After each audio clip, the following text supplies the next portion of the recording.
In the heart of Manhattan's chaos, a little boy stands alone, lost, scared, clutching a crumpled drawing of a woman in a business suit beneath towering skyscrapers.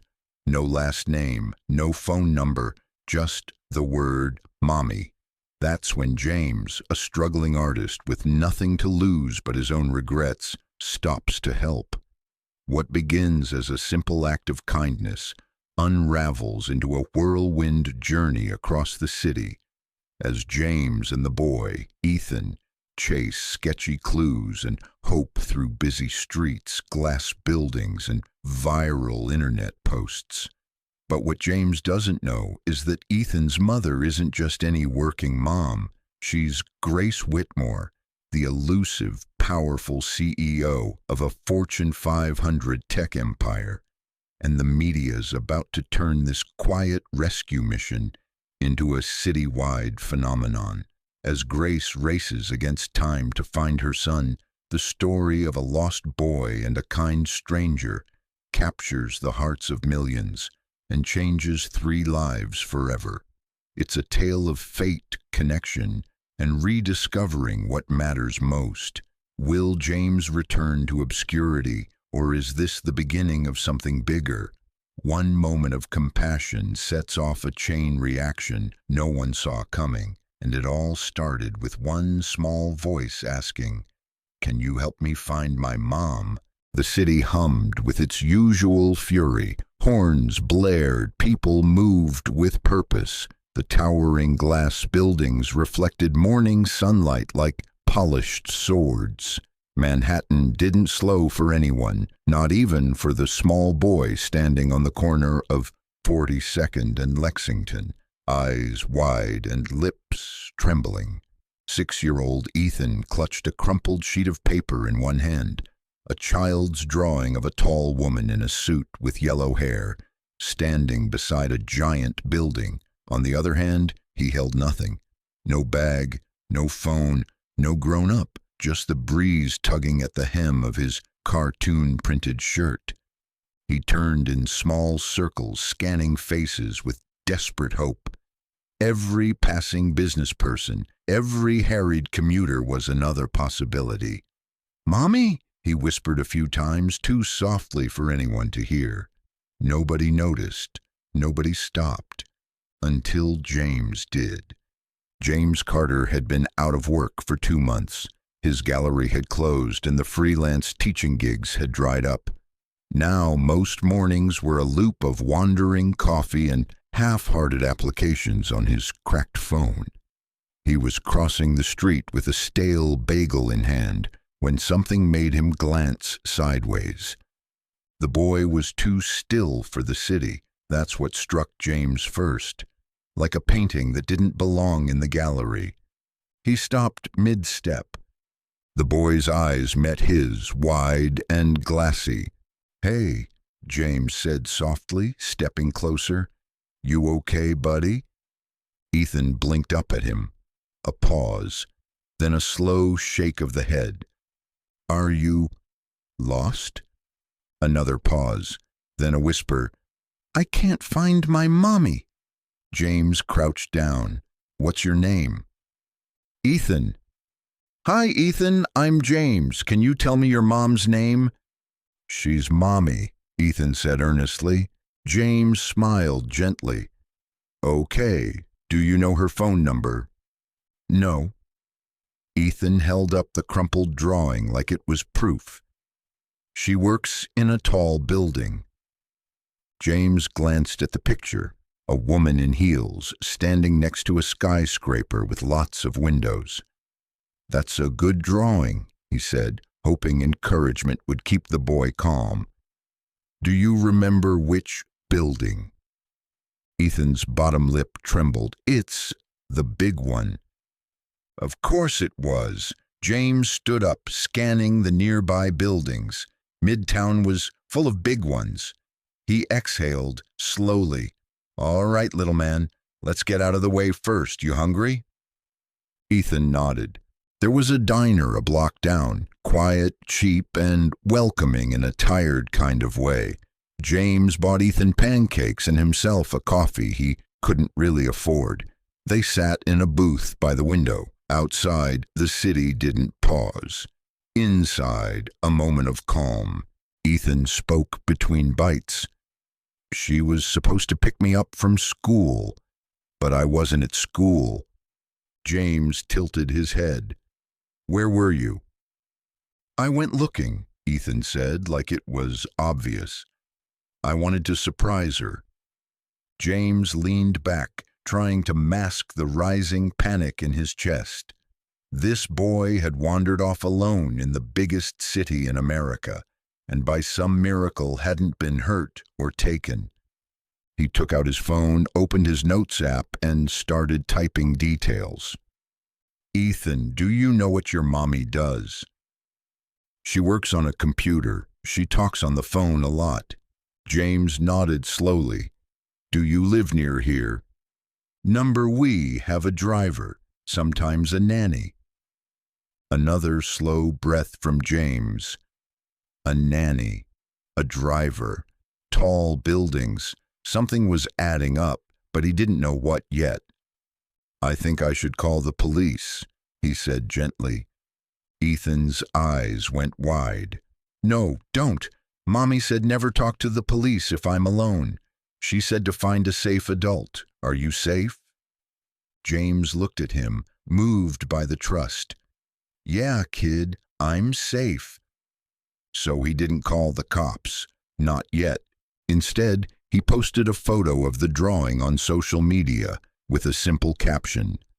Found a lost boy in Midtown Manhattan. Says his mom works in a tall building. No name, no number, just this drawing. Please help me find her. He hit post and glanced at Ethan. The boy was now coloring a napkin with a red crayon the waitress had brought over, blissfully unaware of the chaos he'd just set in motion. And somewhere in a boardroom on the 56th floor, a powerful woman would soon glance at her phone and feel her world collapse. James sat across from Ethan in the diner booth, watching the boy draw loops and squiggles over the napkin like nothing was wrong. The kid was calm now, focused. James, on the other hand, couldn't stop checking his phone. No responses yet on the post. Just a few likes, a couple of comments from strangers offering vague sympathy. He sighed. Midtown was a massive place. Even if Ethan's mom worked somewhere nearby, it could take hours, days, to track her down. You like drawing? James asked, trying to keep Ethan engaged. Ethan nodded, his mouth full of syrup-drenched pancake. Mommy says I'm good at it. She lets me draw while she has meetings, sometimes on the whiteboard. Whiteboard, huh? That sounds fancy. It is. Her chair spins and goes up and down. James smiled. What else can you tell me about her office? She has big windows. You can see other big buildings. And people look like ants. That narrowed it down a little. Maybe one of the higher floors in a skyscraper. James noted it mentally. After breakfast, they stepped back into the sun. It was nearly 11 a.m. The city pulsed with late morning energy. People darted in and out of revolving doors. Cabs honked with the usual impatience, and James had no idea what to do next. They walked toward the nearest office building. James figured they could ask the front desk if anyone had reported a missing child. At the very least, someone might recognize the drawing. The lobby security guard gave James a skeptical look when he explained the situation. You're not family? The guard asked. No, I just found him. I can't give out any information unless the kid's reported missing here. James nodded, trying to stay polite. Okay, thanks anyway.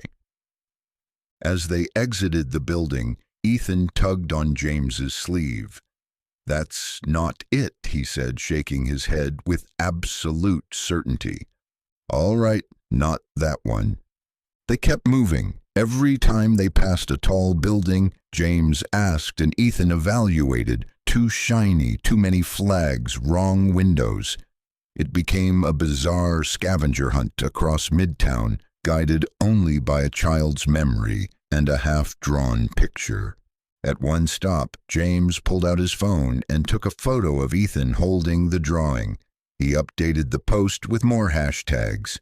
Missing child, find his mom, NYC. Then he turned to Ethan. You sure you're not tired?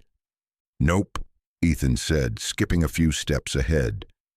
By 1 p.m., they had visited 5 buildings. Still nothing. They ducked into a small coffee shop to rest. James bought a cup of water and took the opportunity to scroll through the post again. This time something caught his eye, a comment from a user named @GothamInsider. That drawing looks like Grace Whitmore, CEO of Whitmore Technologies. Same hair, same suit style. James clicked the profile. Journalist. Blue check. He blinked. Grace Whitmore, he murmured. Ethan looked up from his napkin doodles. That's her, Mommy. James froze. He turned his phone around. This lady.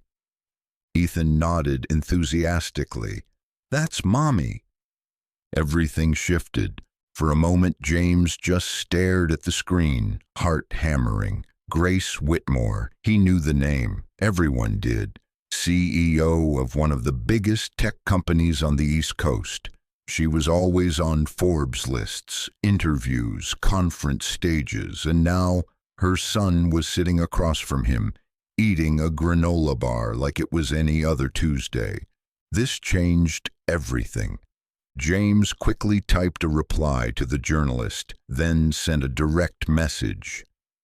The boy says this is his mom. Can you confirm contact info?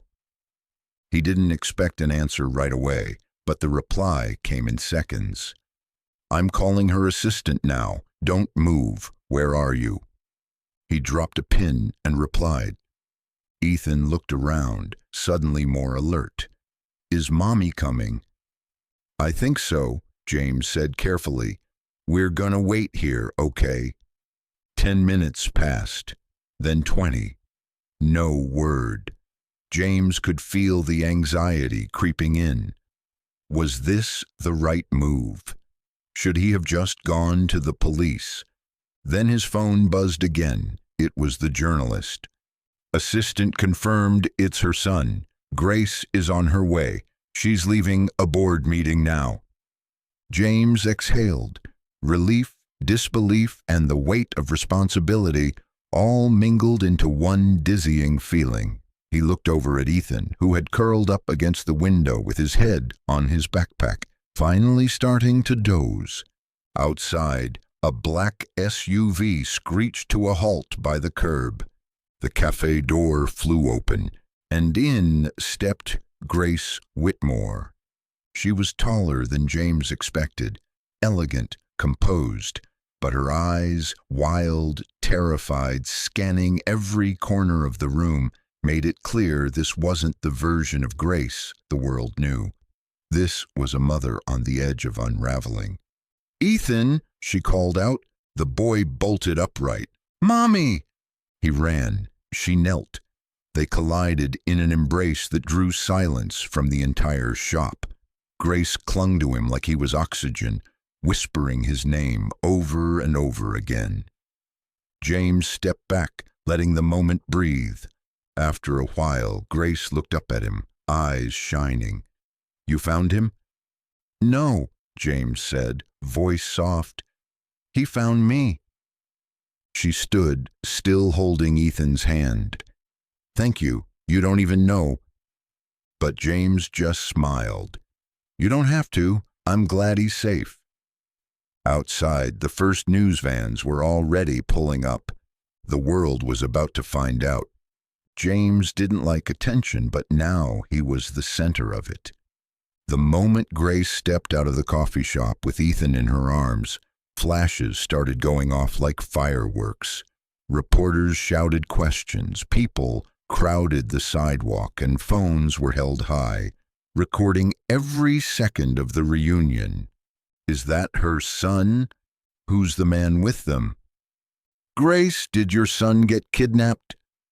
James squinted into the camera lights, trying to keep his distance, but it was impossible. Grace gripped Ethan tightly with one hand and reached for James with the other. Come with us, she said firmly. He hesitated. I'm not. I know, she cut in. Please. The SUV door opened, and before he could think of a reason not to, James slid in beside them. The door slammed shut behind him, muffling the chaos. The car peeled away, leaving a trail of yelling reporters and unanswered questions behind. Inside the vehicle, everything was quiet for a beat. Ethan climbed into Grace's lap and tucked his head against her chest, like he never wanted to move again. She held him close and closed her eyes, breathing in the scent of his hair like it was medicine. James shifted awkwardly. Look, I didn't mean to cause a scene. He didn't want the police. I thought I was doing the right thing. Grace opened her eyes and looked at him. Really looked at him. You were, she said. You were the only one who stopped. The car rolled through the city, silent except for Ethan's small breathing and the low hum of tires on asphalt. James stared out the window. The same buildings, the same streets, but now everything felt different. When they pulled up in front of a towering building, Whitmore HQ, James understood this wasn't over.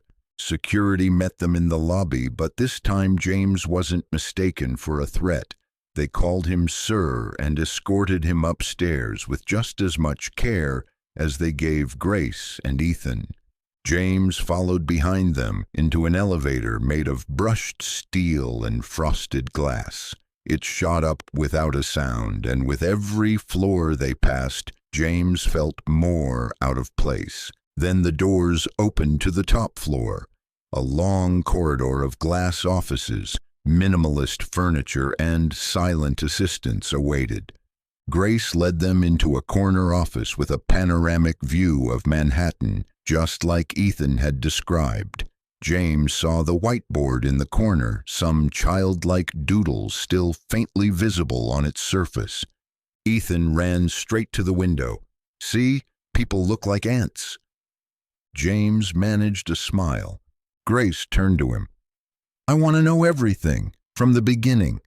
So he told her, the street, the cafe, the drawing, the napkins, the sketch on social media. Her face remained unreadable until he mentioned the online post. You said someone recognized me, she asked. Yeah, a journalist. She nodded slowly, more to herself than to him. That's how they got here so fast.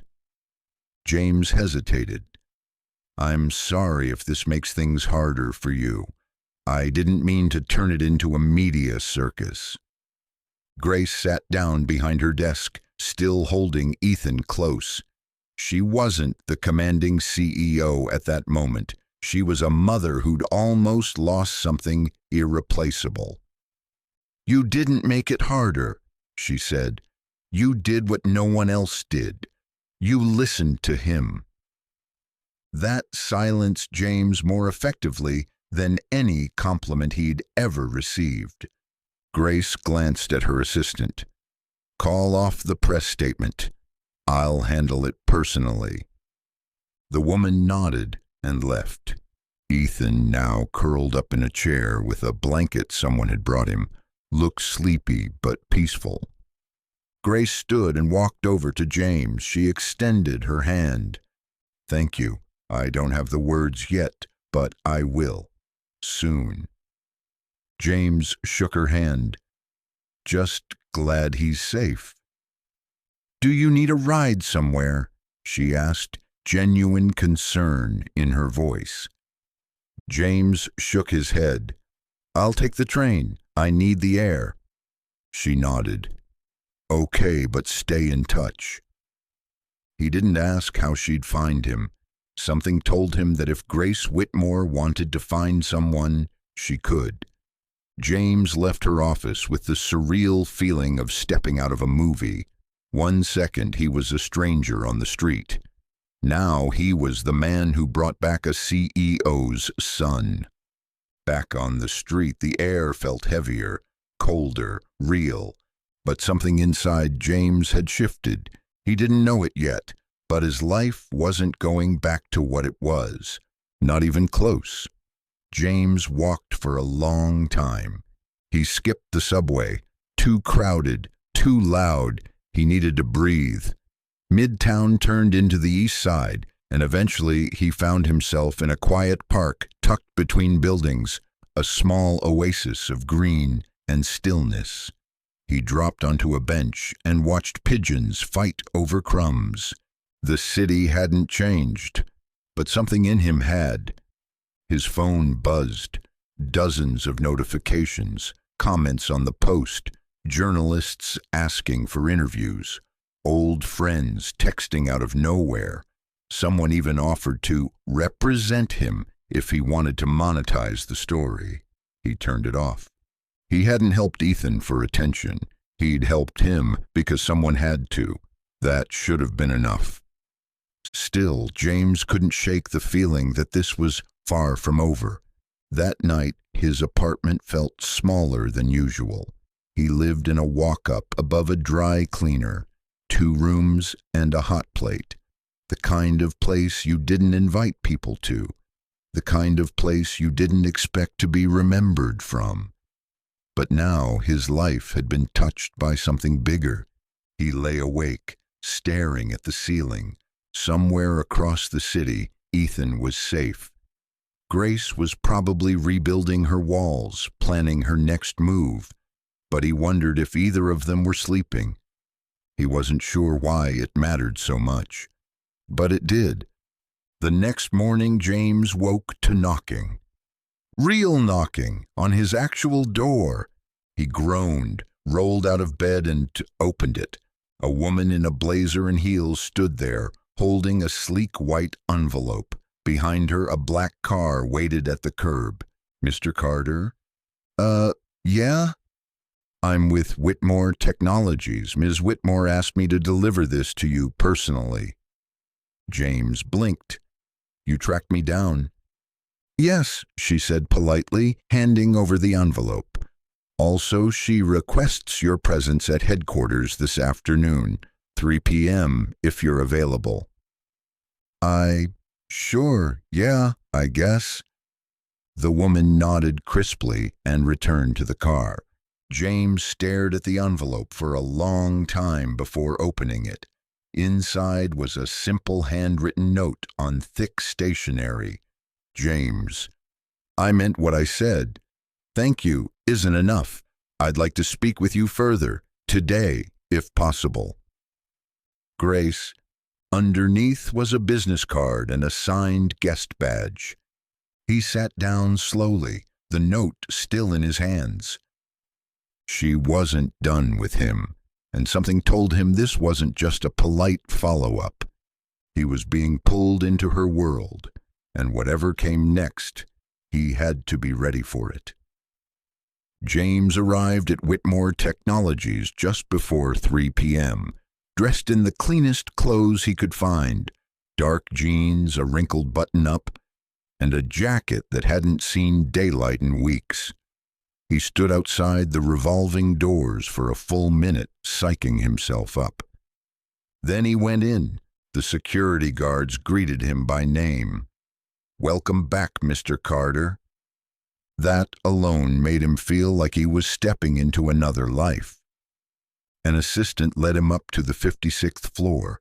This time, there were no crowds, no reporters, no flashing cameras, just polished hallways, glass walls, and quiet murmurs from offices, too sleek for mess. Grace's assistant ushered him into the CEO's office. Grace stood by the window, looking out over the skyline, her phone pressed to her ear. Yes, tell legal I want the contracts revised. I don't care what it costs. She turned, saw James, and ended the call. Thanks for coming. James gave a small nod. Not every day a CEO invites me over. Coffee, she offered. I'm good, thanks. She gestured to the chairs in front of her desk. Sit.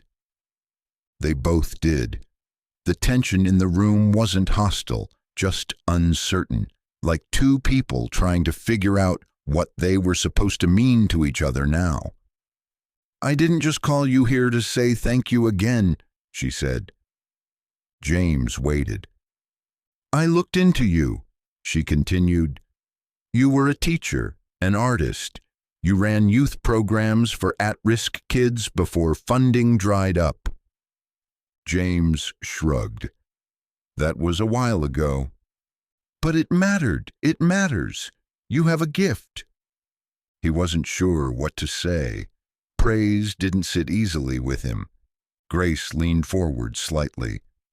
I think we're both people who don't do things halfway, so here it is. I want to offer you something. James blinked. A job. Not just a job, a collaboration. Whitmore is launching a new youth initiative. Tech education, creativity, mentorship. It's real and it needs a soul. Someone who knows what it means to reach kids the system forgets. James swallowed. You want me to run it? I want you to build it. It felt absurd, too fast, too surreal. But something about the way she said it made him believe she was serious. He looked at her. Why me? Grace paused. Because you stopped. You listened. You saw a child, not a problem, and because my son hasn't stopped talking about you. That last part hit hardest. James leaned back in his chair, heart pounding. The world had cracked open, and she was offering him a piece of it. He just wasn't sure if he was ready to take it. The days that followed were a blur of paperwork, phone calls, and meetings. Grace didn't just throw James into the deep end. She gave him a lifeline, a small office on the innovation floor, access to a development budget, and the freedom to design the program from the ground up. They called it Project Echo, a nod to voices that often went unheard. James started mapping it out with a whiteboard and a pile of sticky notes. He brought in some of his old ideas from the youth center that never took off. Grace stopped by his office almost daily, sometimes with Ethan in tow. The boy always ran to James like he'd known him for years, and Grace, still impeccably dressed, still managing a company worth billions, started showing signs of something softer beneath the surface. One afternoon, Ethan sat cross-legged on the floor of James's office, drawing another skyscraper. Grace watched quietly from the doorway. He sleeps better now, she said, since that day. James nodded. So do I. They shared a small smile. Not romantic, not yet, just human. Two people walking slowly into each other's orbits. As the program began to take shape, so did something else, a sense of belonging, of purpose, of home, no longer defined by walls or titles, but by the people we choose to show up for. The launch meeting for Project Echo was set for Friday morning, and James barely slept the night before. He sat at his desk long past midnight, scrolling through mock-ups, refining slides, scribbling notes that he'd probably forget to read. It wasn't just about impressing Grace anymore. It was about proving to himself, mostly, that he still had something to give, that he hadn't wasted the last few years hiding in failure. The room they'd reserved for the presentation was all glass and light. By the time James arrived, the tech team had already set up the projector and polished every visible surface to a corporate gleam. He brought his laptop, a thumb drive just in case, and a cup of cheap coffee that he was too nervous to drink. People started to file in, executives, designers, outreach consultants, even a board member or two. More than he expected. Then Grace walked in. She didn't smile. She didn't have to. Her presence shifted the air. She wore a navy blue suit and looked every inch the woman who could order a company's pivot with a sentence.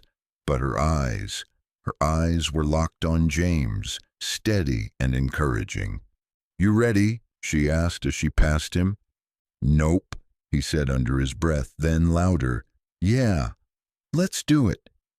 He stood at the front of the room, cleared his throat, and hit the lights. The first slide came up, a picture of Ethan's original drawing. "This," James said, pointing, "is how this started. A kid, a drawing, and a stranger willing to stop." The room was still. Everyone was listening. "I'm not here to sell you another outreach program with buzzwords and metrics. I'm here because I've worked with kids who fall through cracks the rest of us pretend don't exist. And I'm telling you, if we meet them with empathy and tools, they rise." He clicked to the next slide. A mock-up of Project Echo. Digital labs, storytelling workshops, mentorships connecting underfunded schools with creative professionals. Project Echo is about making sure every kid's voice bounces back, that they're heard, and that someone answers. More slides. Real data, past work, stories. By the end, the room was quiet in a different way, charged, thoughtful. He closed his laptop and looked up. "I don't want to run this like a charity. I want it to run like it matters, because it does." A beat, then someone clapped, then more. Not explosive, but real. Grace stood. "James Carter is going to lead this initiative full-time. He has my full support." The meeting broke into discussions, side chats, ideas. But James barely heard any of it. Grace walked up to him again, this time with the beginnings of a smile tugging at her mouth. "You're a natural," she said. "I nearly threw up in the bathroom 5 minutes ago." She laughed softly. "You hit it well." They stood together for a moment, both watching the room swirl with momentum that James had sparked. He wasn't sure what was building between him and Grace. Trust, respect, maybe even something unspoken. But he knew this. For the first time in a long time, he was right where he needed to be. And somehow it had all started with a little boy holding a drawing. The next few weeks moved in a rhythm James hadn't felt in years. Mornings started early with staff meetings and curriculum planning. Afternoons were spent touring schools, sketching out prototype studios and connecting with non-profit partners. At night, he collapsed on his couch with a takeout box and his notes spread across the coffee table. But it wasn't just the work. It was the way people looked at him differently now. Like he had weight. Like he belonged. Grace kept her promise. She didn't micromanage, but she showed up, quietly powerful, observant, asking the right questions. Their conversations grew more relaxed, more personal. She'd linger in his office a little longer each day, sometimes after Ethan had finished a visit. One Thursday afternoon, they were standing by the large whiteboard in James's workspace, going over pilot city options, when Grace paused. "You know what I keep thinking about?" she asked. James looked up. "What?" "That morning, the cafe. You are sitting across from Ethan with that drawing like it was a treasure map." James smiled faintly. "It kind of was." She nodded. "He trusts you in a way I've never seen him trust someone that quickly." I think he's just got good instincts. Grace gave him a look. So do I. There was a moment, a little too long, a little too loaded, before she turned back to the map. They didn't talk about it. Not yet. But something had shifted. The first community test run of Project Echo happened at a public school in Queens. James arrived early, loaded with tablets, headphones, and a trunk full of hands-on materials. It was a gray Saturday morning, and yet the cafeteria buzzed with energy as kids poured in. Curious, skeptical, excited. Grace came too. She didn't announce who she was. She didn't bring a PR team. She just showed up in jeans and a sweater and walked among the kids like any other volunteer. Ethan was there, tugging on James's arm with a proud grin. "Are you nervous?" James asked him. Ethan shrugged. "Only a little, but it's gonna be cool." It was more than cool. The room transformed. Kids learned how to code a simple game, recorded their own podcast intros, designed logos for imaginary businesses. Their eyes lit up when they saw what they could build, what they could make with their hands and minds. And every time someone got stuck, James was right there, guiding, never lecturing. Grace stood back, watching it all unfold. At one point, a girl named Jayla asked, "Is he a teacher?" "No," Ethan chimed in before Grace could answer. "He's a hero." James overheard it, didn't say anything. But it stayed with him the rest of the day. And long into the night, after the event, the team debriefed back at headquarters, all adrenaline and scattered notes. People were energized, laughing, tossing around ideas for improvement. James gave feedback with a spark in his eyes that hadn't been there before. When the room finally cleared, only Grace and James remained. She leaned on the edge of the table, arms crossed, the city twinkling behind her. "That was better than I imagined," she said. James nodded, tired but glowing. "They're the ones who did it. I just opened the door." "You did more than that." He looked at her, saw the emotion she was trying not to show. "You know," she said after a long pause, "for a long time I convinced myself I could do it all. Run this company, be a mother, stay untouchable. But when Ethan disappeared, I realized how breakable everything is." James didn't say anything. He knew what she meant. Grace turned to him fully. "I thought I had to build a fortress to protect what mattered. But maybe I needed to build a bridge instead." James smiled softly. "I think you just did." She stepped closer. Not enough to touch.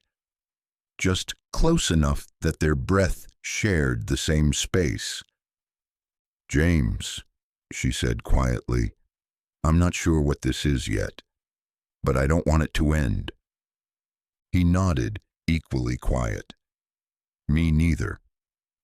They didn't kiss, but the silence between them was full of something undeniable.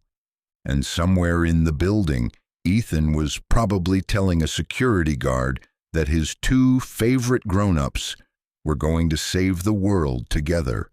In the days that followed, things moved with quiet momentum. The test run of Project Echo had sparked more than just positive feedback. It had ignited real interest. Schools were reaching out. Journalists wanted to cover the program inspired by a lost child and a kind stranger. Grace handled the media with calculated precision, never naming James directly, but always making it clear that someone extraordinary had made it possible. James appreciated the discretion. Fame still didn't sit right with him. He preferred classrooms to cameras. Still, there were ripple effects. He started getting calls from old colleagues, teachers, social workers. Even the director of the youth shelter where James had once volunteered. People who remembered his spark before the world dulled it. But the biggest shift wasn't professional, it was personal. James began spending more time with Ethan, sometimes picking him up from school, other times just hanging out in the office with snacks and sketchbooks. Ethan treated James like family, which made the growing closeness between Grace and James both easier and more complicated. One evening, as the three of them sat in James's office, eating takeout off the desk, Ethan looked up mid-chew and said, "Are you going to be my new dad?" Silence fell like a dropped glass. Grace choked slightly on her wine. James blinked. "That's not how it works, buddy." Ethan shrugged. "Well, I think it should." And just like that, the line they'd been towing became impossible to ignore. They didn't talk about it for 2 days, not directly. James buried himself in work, organizing the next phase of Project Echo. Grace handled the legal contracts and PR logistics with her usual razor-sharp focus. But underneath the emails and planning sessions, something simmered, unspoken, waiting. Then, on a rainy Thursday evening, it finally surfaced. They were walking out of the building together, umbrellas forgotten, the kind of light drizzle that didn't feel worth shielding from. James offered to walk her to her car. She didn't say no. As they reached the curb, she stopped. "About what Ethan said." James turned to her. "Yeah, I figured we'd circle back eventually." "I wasn't expecting it," she said. "But he's not wrong, is he?" James exhaled. He's not." She stepped closer, not hesitant this time, just real. "I'm not great at this part," she admitted. "Letting people in, but with you, it's not hard. It's just sudden." James nodded. "I've lived most of my life expecting people to leave. You're the first person in a while I'm scared to lose." There it was. Grace didn't reply with words. She stepped into him, closed the space, and kissed him. Soft, certain, honest.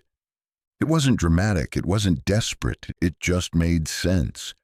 The weekend felt different. There was no announcement, no declaration, just a quiet new rhythm. Grace brought Ethan over to James's apartment, his place finally cleaned beyond recognition. They watched movies on the floor with popcorn, blankets, and no boardroom agendas. On Sunday morning, Grace made coffee in James's kitchen while he helped Ethan build a lopsided Lego version of Whitmore HQ. She looked almost domestic, barefoot, hair pulled into a messy bun, wearing one of James's shirts. And for the first time in years, James didn't feel like a guest in his own life. Later that day, Ethan pulled him aside, serious as only a child could be. "You made her happy," he said. "She didn't used to laugh like that." James crouched down to meet him eye level. "She made me happy too." Ethan nodded, solemn. "Then you should stay." "I plan to, buddy." From the doorway, Grace watched them with a hand over her heart. She'd spent a decade building empires, fighting for control, and yet, somehow this, her son's voice, James's quiet steadiness, a Sunday without meetings, this was what stability really looked like. She smiled and for once let herself believe it could last. By Monday, the warmth of the weekend gave way to the sharp edge of business again. But things had changed. Grace walked into Whitmore HQ, not just as a CEO, but as someone quietly carrying something sacred. There was a different energy in her stride, a stillness that didn't come from power but from peace. People noticed, though no one said a word. James had his own kind of transformation. The man who used to wander aimlessly through the city now had a calendar packed with meetings, school visits, and a growing team under his direction. Project Echo wasn't just surviving, it was expanding. Fast. But success came with pressure. At a board meeting that afternoon, one of the more conservative directors questioned the sudden shift in corporate priorities. Grace, with respect, is this education initiative really scalable for our long-term shareholders? It's a touching story, but we're not in the charity business. Grace leaned forward, voice calm but laced with steel. We're in the future business, she said, and if we don't invest in kids who will shape that future, then we're not just losing relevance, we're betraying our purpose. James watched from the back, silent but proud. She wasn't just defending the project, she was defending him. Later that evening, James found Grace alone in the rooftop garden her company maintained, her quiet place. She was seated on a bench, heels off, toes tucked into the grass. The city glowed around her like a sleeping giant. He joined her without a word. For a few minutes they sat in companionable silence. Then she said, "There are days I still wonder if I'm doing the right thing." James tilted his head. "You just took on a corporate dinosaur in a boardroom and won. I'd say you're doing pretty damn well." She gave a soft laugh. "I'm not talking about work. I mean this. United States, Ethan, letting someone in when I spent so long convincing myself I didn't need to." James took her hand gently. "I didn't plan for this either, but I think sometimes life shows up in ways we don't expect. And if we're lucky, we're smart enough to say yes." She looked at him. Really looked. The weight of leadership, motherhood, and love all in her gaze. "And if we're not smart?" He smiled. "Then we make up for it by being brave." They stayed there until the stars finally peeked out, high above the buzz of the city, holding onto something rare, hope that didn't ask to be earned. Grace invited James and Ethan to join her on a weekend business trip to San Francisco, a tech summit plus a chance to explore something like normal life together. It was the first time they'd traveled as a unit, and it felt like a test they didn't know they were taking. At the hotel, they booked a suite. Ethan got his own room, but sneaked into theirs around midnight, mumbling about a weird dream. James carried him back, tucked him in, and Grace watched from the doorway, arms crossed over her chest, eyes soft. The next day, Grace gave a keynote speech at the summit. James and Ethan sat in the front row. When she spoke about innovation, she didn't quote analysts or algorithms. She talked about people. She talked about voices that often went unheard. About how a lost child reminded her that the future doesn't belong to those with the most money, but to those with the most compassion. James felt the entire room shift. He was watching not just a leader, but a woman finding her voice again, this time on her own terms.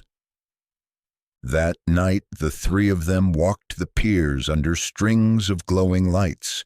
No suits, no headlines, just a family, almost. Almost was enough for now. Back in New York, life returned to its regular, relentless pace. But something had clicked in San Francisco. It wasn't just the way Grace held James's hand more often in public now, or how Ethan casually called them my team. It was subtler. The way Grace lingered in moments instead of rushing past them. The way James felt more at ease in her world, like it had somehow stretched to include him, without either of them forcing it. Still, reality didn't pause for fairy tales. One morning, while James was leading a team meeting for Project Echo, Grace's assistant interrupted, something she never did. "James," she said quietly, "there's a woman in the lobby asking for you, says she's your mother." James went still. He hadn't spoken to his mother in almost 4 years. Outside the conference room, she was waiting, small, wiry, still wearing that same faded green coat she always wore, even in spring. Her eyes, tired but sharp, scanned him. "Hey," she said, "saw you on the news. Thought maybe you'd be too big to say hello." James let out a shaky breath. "You always did have a sense of timing." She gave a dry smile. "You going to introduce me to your boss?" He looked toward Grace's office. Suddenly, the past and future stood on the same floor. The reunion was uneasy. Grace invited James's mother, Marilyn, into her office, offered tea, and sat with the kind of diplomatic calm that CEOs are trained to master. But James could feel the tension in every breath. His mother spoke in fragments, memories of the youth center James used to run, regret wrapped in sarcasm, questions that weren't really questions.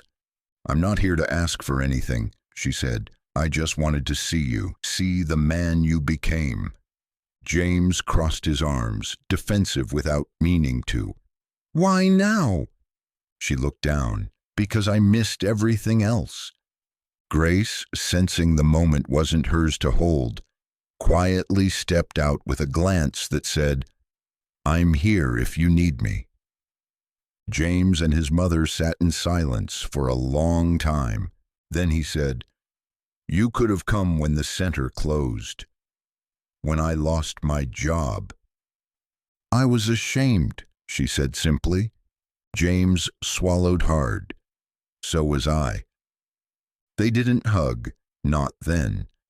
But when she left, she touched his hand. And somehow that was enough, for now. Later, Grace found James in the quiet corner of the rooftop garden. He told her everything. She didn't offer advice, just sat with him, holding the silence like it mattered. And it did. Weeks passed, and Project Echo bloomed. The first official partnership with New York Public Schools was signed. 2 schools in Brooklyn launched pilot labs with James and his team personally training teachers. Kids were already producing podcasts and digital portfolios. The media dubbed the program a blueprint for the future of creative education. James didn't care about the headlines. He cared about the girl in Flatbush who coded her first app, the boy in the Bronx who said it was the first time he felt smart. He carried those stories with him like armor. But even as the project soared, Grace faced mounting pressure from investors. The board was split. Some members felt Whitmore Technologies was stretching too far outside core revenue models. Others wanted her to cut the program after its first year unless it proved monetizable. Grace pushed back hard, but James could see the toll it was taking. Late nights, longer meetings, stress in her voice, even when she tried to hide it. One evening, after she missed dinner with him and Ethan for the 3rd time that week, James confronted her gently. "You don't have to fight alone," he said. She looked up from her laptop, eyes rimmed with fatigue. "I know," she said, "but I'm not just fighting for Echo. I'm fighting for the space to live a life I didn't think I was allowed to want." He sat beside her, quiet for a moment. "You've got that life now. You just have to choose it." She looked at him then, really looked. And in that moment she knew he was right. The next morning, Grace made a decision. She walked into the boardroom of Whitmore Technologies wearing no armor, no designer suit, no prepared speech, just herself. Calm, unshaken. The directors were already seated, folders open, murmuring over numbers and projections. The conversation paused when she entered. "I know some of you have concerns," she began, "and I won't pretend the expansion of Project Echo fits neatly into a traditional corporate model. But I didn't build this company to follow models. I built it to lead." She looked around the table, eyes locked on each person in turn. "This isn't about charity. It's about value, about long-term innovation, about legacy. And if we can't be a company that invests in people, especially the ones the system forgets, then we're just another machine chasing profit." There was a pause. Then a quiet voice from a senior board member. "We've seen a 12% rise in brand engagement since Echo launched, and interest from 3 major educational partners. You're not wrong, Grace." It wasn't unanimous, but it was enough. The vote passed. When Grace stepped out of the room, James was waiting. She didn't say anything, just walked into his arms and stayed there for a long, still moment. Together they'd just changed the course of a company, and maybe something bigger than that. Spring turned the city softer, buds on the trees, open windows, laughter echoing off rooftops. James and Ethan took walks to the park every Saturday now, sketchbooks in hand, documenting the slow bloom of the world around them. Ethan had started calling James J, his own little nickname, filled with affection. Sometimes Dad slipped out accidentally, but James never corrected him. One Saturday, while Grace was finishing a press interview uptown, James and Ethan were at their favorite bench, drawing. "Can we always live like this?" Ethan asked suddenly.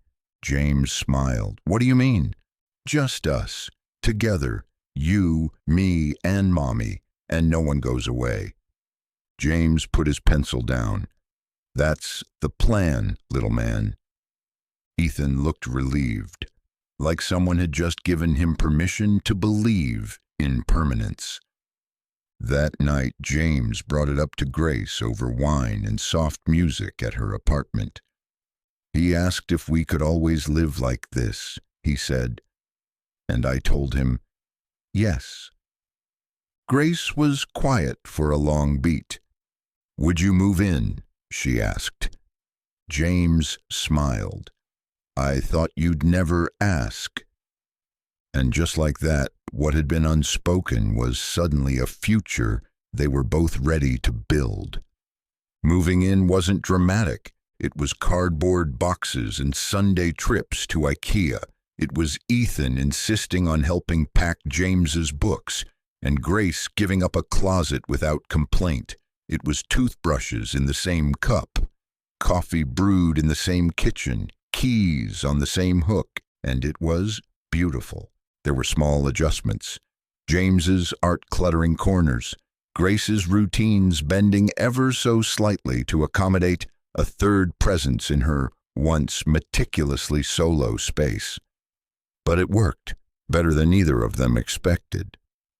On a quiet evening, the 3 of them sat on the living room floor, surrounded by empty boxes, pizza, and laughter.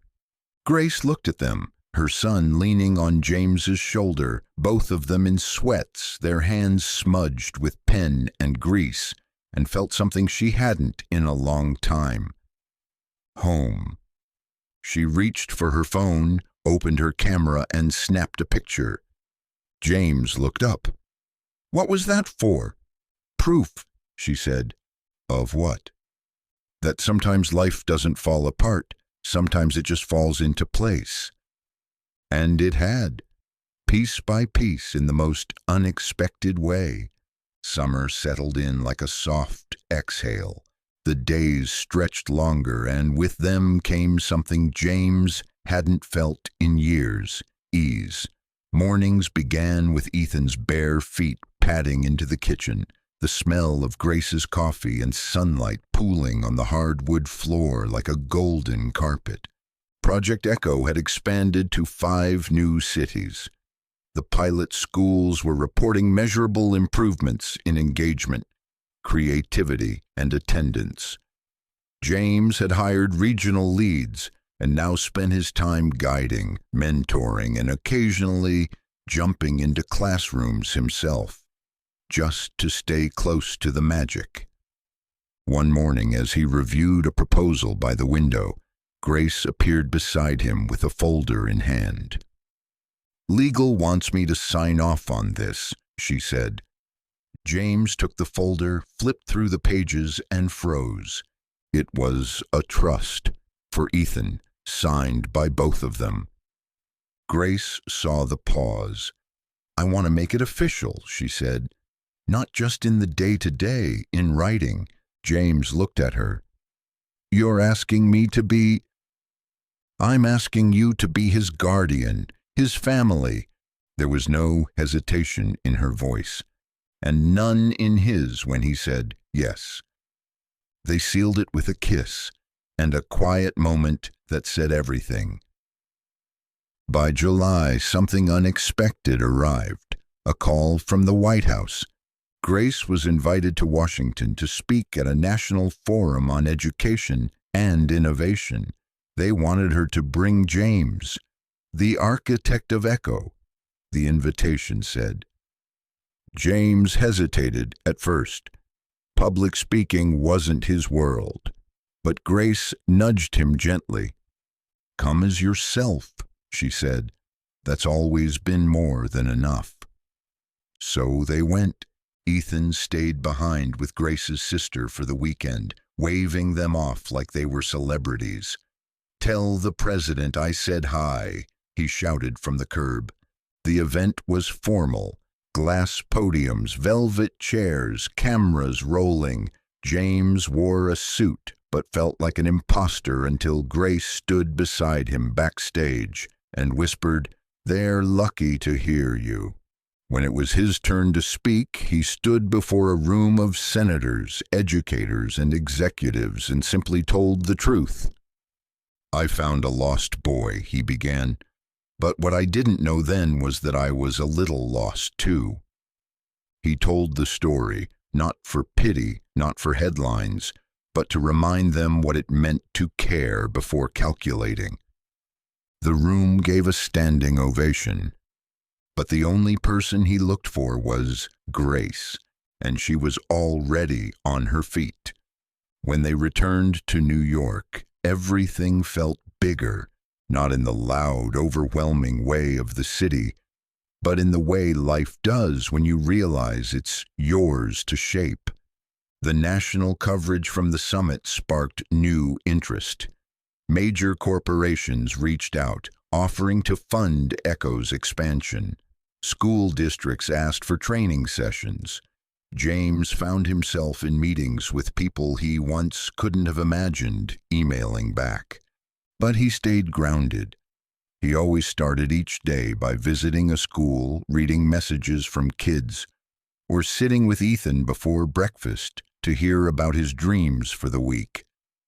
One night, after Ethan had gone to bed, James and Grace stood on their balcony overlooking the skyline.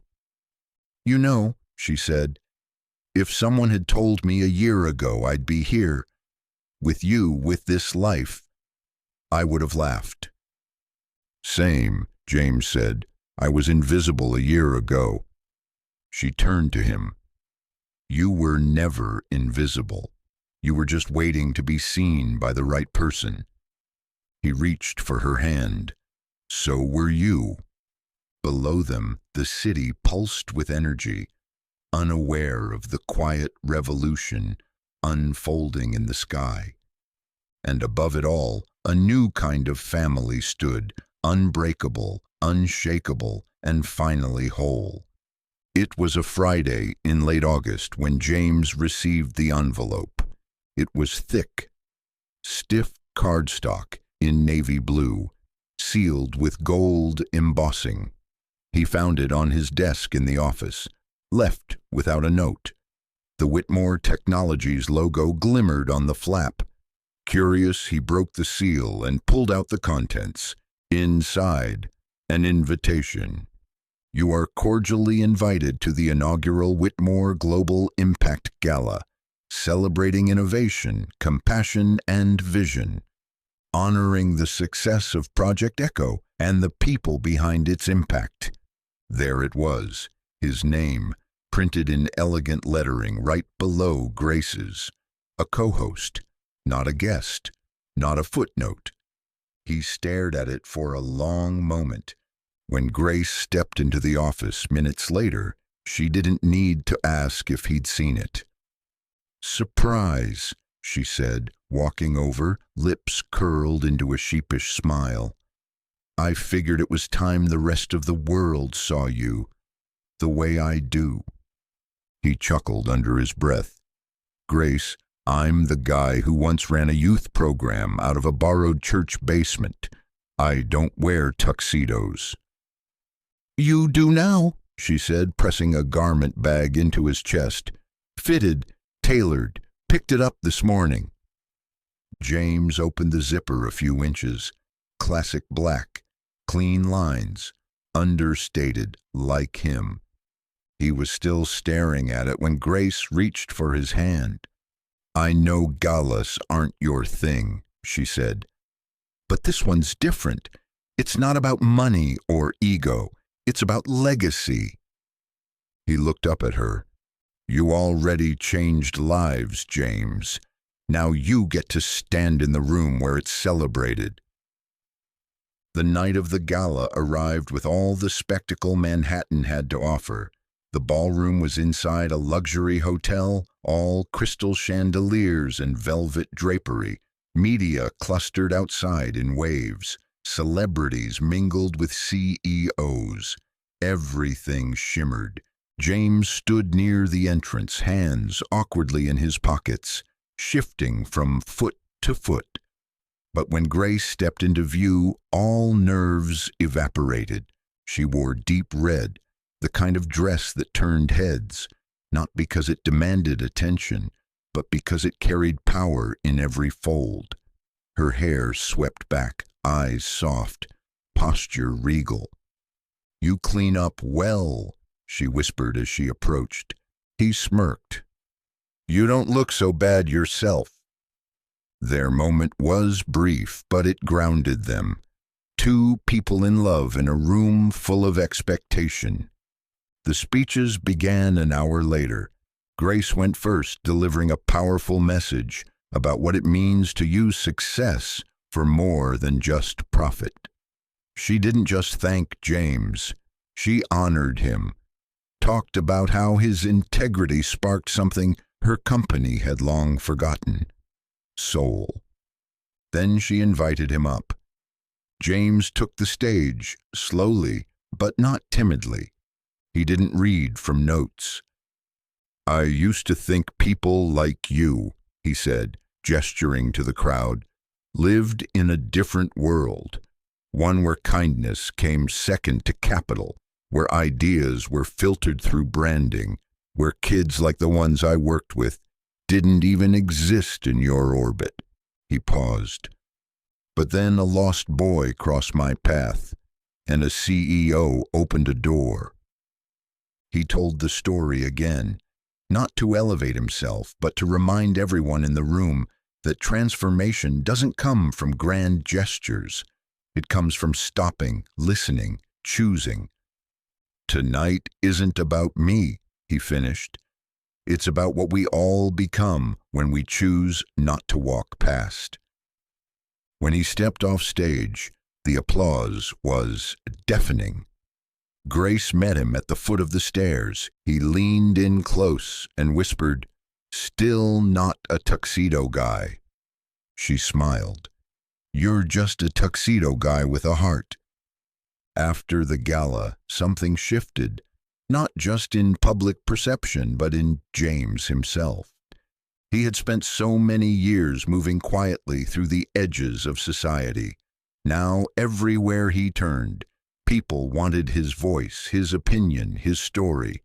Major educational organizations invited him to lead panels. Media outlets asked for interviews. Publishers reached out about book deals. But James stayed rooted. He still walked Ethan to school, still showed up at local echo labs in jeans and rolled-up sleeves, still returned emails from high school teachers who wanted help starting their own programs. He didn't want to become another polished figurehead. He wanted to stay real. And Grace understood that. She respected it.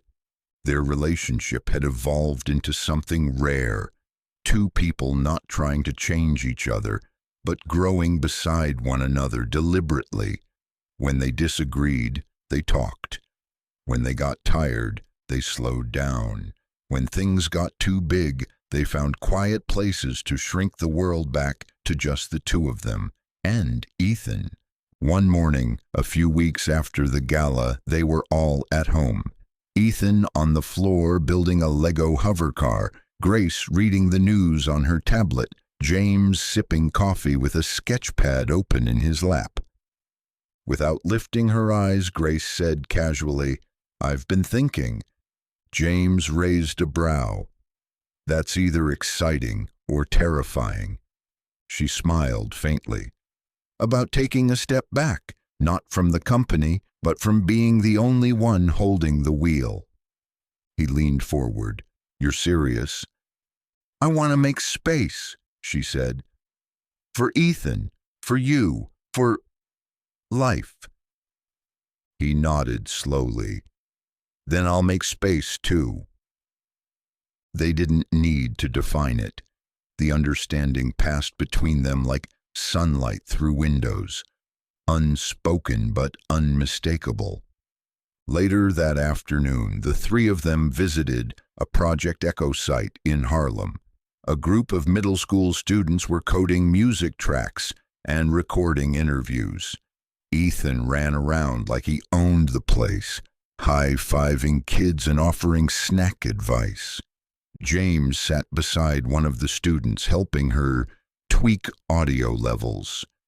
"Are you the guy who helped that CEO find her kid?" the girl asked. James smiled. "Yeah, something like that." She looked up at him. "That's cool, but I think what you're doing now is cooler." He nodded. "Me too." Grace stood watching from a distance, hand resting on her heart, eyes glistening. These moments were why she built everything, and now, finally, she wasn't building it alone. Autumn swept into the city with crisp air and a hush of golden leaves. James and Grace had been living together for almost 5 months now, but it already felt like years, in the best way. Not because things had grown stale or predictable, but because they'd found a rhythm, a pulse, a life that didn't just happen to them, but one they built with intention. They celebrated Ethan's 7th birthday in Central Park with a small picnic. No hired clowns, no photographers, just close friends, sandwiches, games, and cake. Ethan blissfully unaware of how unusual it was for the son of a Fortune 500 CEO to have such a modest party, declared it the best day of his life. Later, as the sun dipped below the trees, he asked James to help him fly a kite. They spent nearly an hour chasing the wind, laughing when the string tangled, cheering when it finally lifted high above the trees. Watching them, Grace felt something loosen in her chest. A lifetime of pressure, metrics, titles, solitude, gave way to something softer, more real. That night, as Ethan slept in a cocoon of blankets, Grace and James curled up on the couch. "Do you ever think about what comes next?" she asked. James gave a low chuckle. "All the time." "I mean for us," she said. "Not just work. I'm talking about everything." James leaned his head back. "I think about that too. More than I let on." She turned toward him. "Then let's talk about it." He reached over, took her hand. "Okay, let's start with forever." The idea of a proposal hung in the air for weeks, unspoken but quietly present in the way they looked at each other, how they made space for every piece of each other's lives. Grace had never been one for convention, and James had never imagined marriage in a high-rise apartment overlooking Manhattan. Yet here they were, talking about rings while folding laundry, debating guest lists while helping Ethan with math homework. It happened on a Wednesday evening. No grand gestures, no cameras, just the three of them. They were making dinner, Grace at the stove, Ethan building salad towers, James slicing apples. Somewhere in the background, music played low. The song was one they both loved but never named, just a melody that had followed them since their first weekend together. James reached into the junk drawer, of all places, and pulled out a simple black box. "I had this in my pocket at the gala," he said casually. Grace looked up, amused. "And you waited until now?" He shrugged. "Felt like the right time." He opened it.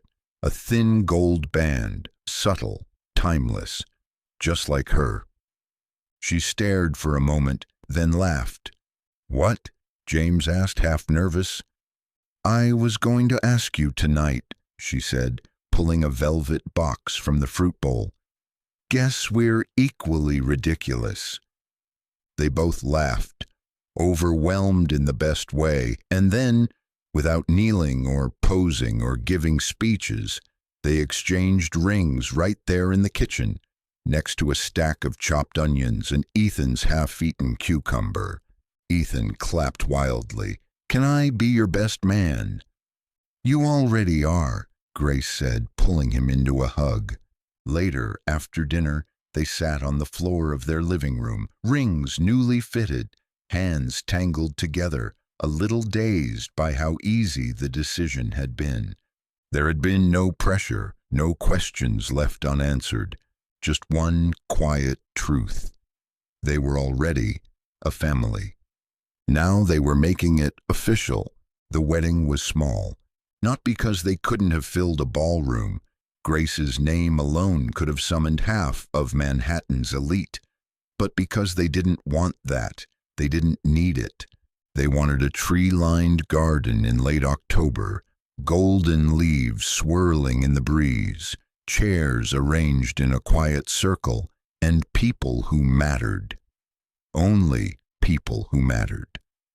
The ceremony took place just outside the city, in a historic estate-turned-community center. Grace chose it deliberately. This was where Project Echo was planning its newest youth hub. She wanted to plant joy in the same soil where futures were being built. James arrived early, hands in his pockets, suit tailored but simple. He stood in the garden alone for a few minutes, breathing in the crisp air, listening to birdsong and the distant chatter of arriving guests. He didn't feel nervous, not in the way he'd expected, just still, present, ready. Ethan tugged on his jacket not long after. "Are you sure you're ready?" he asked very seriously, adjusting his tiny bow tie. James knelt. "Ready for what?" "To marry my mom." James smiled.